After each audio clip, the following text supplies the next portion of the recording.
પાસે જવાબ માંગી તમે વિરોધ પક્ષમાં બેઠા છીએ 30 કરોડમાં કોનો ભાગ જનતાનો અવાજ છે આવડા મોટા ભાજપ તેરી તાનાશાહી ભાજપ તેરો ભાગ છે ભાજપ પરનો ભાજપ બંધ કરો કોનો ભાગ છે 30 કરોડમાં તો આ દ્રશ્યો છે કોંગ્રેસી નેતાઓ કાર્યકરો અને પોલીસ વચ્ચે ઘર્ષણના। તો કેમ કોંગ્રેસી નેતાઓને પોલીસ આ રીતે ટીંગાટોળી કરીને લઈ ગઈ, શું છે સમગ્ર મામલો જાણીશું આ વિડીયોમાં। નમસ્કાર, હું અમરીન અને તમે જોઈ રહ્યા છો નિર્ભય ન્યૂઝ। 30 કરોડના વિકાસમાં કોનો ભાગ? પ્રજાના ટેક્સની કમાણી ભ્રષ્ટાચારમાં વપરાણી। વિકાસના નામે વિનાશ કરવાનું બંધ કરો જેવા બેનરો, નારાઓ અને ભારે સૂત્રોચ્ચાર સાથે કોંગ્રેસ કાર્યકર્તાઓએ મનપાની સામાન્ય સભાની બહાર વિરોધ પ્રદર્શન કર્યો। તો લાખોટા તળાવ બ્યુટિફિકેશન મામલે શહેર કોંગ્રેસ દ્વારા આ વિરોધ પ્રદર્શન કરવામાં આવ્યું। તો વાત કંઈક એમ છે કે લાખોટા તળાવ પાર્ટ 2માં રૂપિયા 30 કરોડના ખર્ચે બ્યુટિફિકેશન હાથ ધરાયેલ છે। ત્યારે આ પ્રોજેક્ટનો વિરોધ કરતા કોંગ્રેસી કાર્યકરોને પોલીસે ટીંગાટોળી કરી અને અટકાયત કરી। ત્યારે દ્રશ્યો પર નજર કરીએ જ્યાં ઉગ્રપણે કોંગ્રેસી નેતાઓ વિરોધ કરી રહ્યા છે અને નેતાઓની ટીંગાટોળી કરી અટકાયત કરી રહ્યા છે। કોનો ભાગ છે 30 કરોડમાં કોનો ભાગ છે 30 કરોડમાં કોનો ભાગ છે મારી પાસે જવાબ માંગી તમે વિરોધ પક્ષમાં બેઠા છીએ કે આ ભાઈ હાલ્યો આવેદન દેવાનું છે। એક ફૂટે ઊંડું કર્યું નથી। 30 કરોડમાં કોનો ભાગ છે 30 કરોડમાં કોનો ભાગ છે 30 કરોડમાં મજબૂર કરશો તમે અંદર જવા માટે। જનતાનો અવાજ છે આવડા મોટા કૌભાંડ થાય છે 30 કરોડના તળાવો ભાજપ તેરી તાનાશાહી નહીં ચલેગી ભાજપ તેરી તાનાશાહી નહીં ચલેગી ભાજપ તેરી તાનાશાહી ભાજપ તેરી વિકાસના નામે વિનાશ કરવાનું વિકાસના નામે વિનાશ ભાગ છે ભાજપ પરનો 30 કરોડમાં કોનો ભાગ છે ભાજપ પરનો હાય ભાજપ હાય ભાજપ બંધ કરો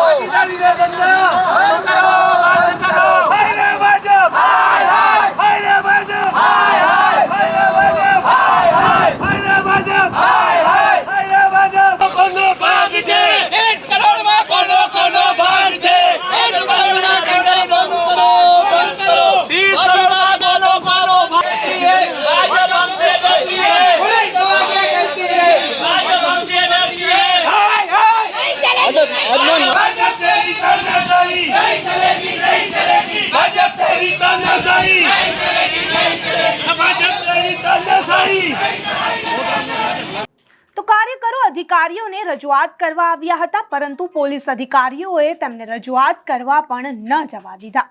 ત્યારે સાંભળીએ કે કાર્યકરો પોલીસને આજીજી કરી રહ્યા છે કે અધિકારીઓને બોલાવો, અમારે રજૂઆત કરવી છે। જામનગર રણમણ તળાવ પછી ભાગ 2 જે તળાવ છે જામનગરની રાજાશાહી એટલે રાજાએ અમૂલ્ય ભેટ જનતાને આપી હોય ત્યારે એની ખરેખર એની સાવચેતીને એની ઓલી કરવી જોઈએ। એના બદલે જામનગર મહાનગરપાલિકા દ્વારા 30.86 કરોડના એક બજેટ બહાર પાડ્યો અને એ તળાવને ઊંડું ઉતારવાના બદલે ઓરસ-ચોરસ 20 ફૂટ જેટલી પહોળાઈ કરી અને એને આજે છેલ્લા 15 દિવસથી બૂરવાનું કામ ચાલુ છે। શરૂઆતમાં જ વિરોધ પક્ષ દ્વારા એ તળાવ પારની મુલાકાત લીધી હતી, ત્યારે પણ અમે અધિકારીઓને ચેતવા હતા। ત્યાર પછી ગઈકાલે જ જામનગર મહાનગરપાલિકાના વિરોધ પક્ષના નેતા સાથે અમે કમિશનરને પણ આવેદનપત્ર આપ્યું। આજે જનરલ બોર્ડમાં પણ આ તળાવના મુદ્દે અમારા અમુક પ્રશ્ન હતા, પણ હિટલરશાહીના દ્વારા આજે એ બોર્ડ પણ ઠપ કરવા દેવામાં આવ્યો। ત્યારે કોંગ્રેસના કાર્યકર્તાઓ દ્વારા આજે અમે જામનગર જ્યાં જનરલ બોર્ડ ચાલુ હતો ત્યાં આ ભારતીય જનતા મહાનગરપાલિકાના જે હોદ્દેદારો છે એમાં ભાગ બટાઈ ક્યાંક થઈ છે, જેથી કરીને જનતાના પ્રશ્નો પણ ત્યાં બોલવા નથી દેતા અને બહાર અમે અવાજ ઉપાડી છે તો અમારી ધરપકડ કરી લેવામાં આવે છે। એટલે આમાં ક્યાંક ને ક્યાંક ભારતીય જનતા પાર્ટી અને એમના પીઠુંનું ક્યાંક ને ક્યાંક આમાં સેટિંગ થયું છે અને આમાં ભ્રષ્ટાચાર થયો છે। આ ભ્રષ્ટાચારને ખુલ્લો પાડવા માટે જો ભાજપ સરકાર કે મહાનગરપાલિકા અમારું નહીં સાંભળે તો અમે કોર્ટનો સહારો લેશી।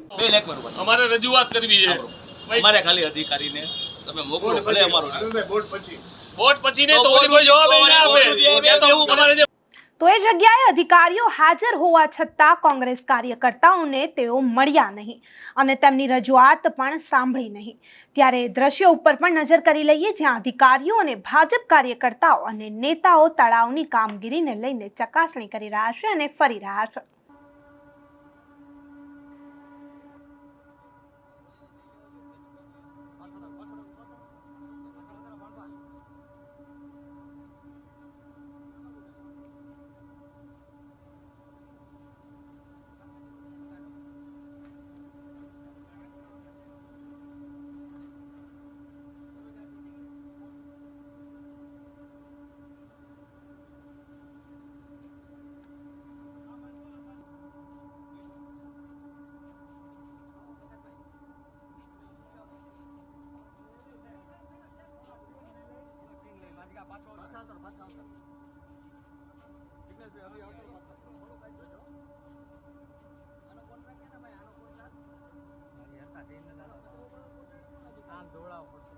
તો આવી રીતે કોઈ પણ પાર્ટીના નેતા કે કાર્યકર્તાઓની ટીંગાટોળી કરી અટકાયત કરવી તે કેટલા અંશે યોગ્ય કહેવાય?